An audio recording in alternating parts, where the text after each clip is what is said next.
Let's not judge our neighbor because they may be vaccinated or because they may not be vaccinated. Let's not judge our neighbor if they should choose to wear a mask or not to choose to wear a mask in the weeks ahead. Whenever someone is doing their own personal risk assessment, which we have asked them to do in this province for a period of time now, they're doing that assessment for themselves, possibly for their family, and they may come back with a different decision than what you might arrive at.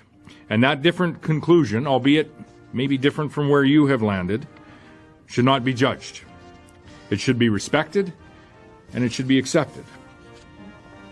It's time for each of us as individuals now to make a conscious effort to treat everyone in our daily lives that we encounter equally. It's also time for the proof of vaccination mandate to end.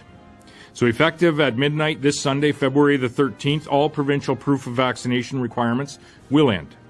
In Saskatchewan businesses, in venues, and provincially regulated workplaces, this means that the proof of vaccination or the negative test option that we had provided will no longer be a provincial requirement.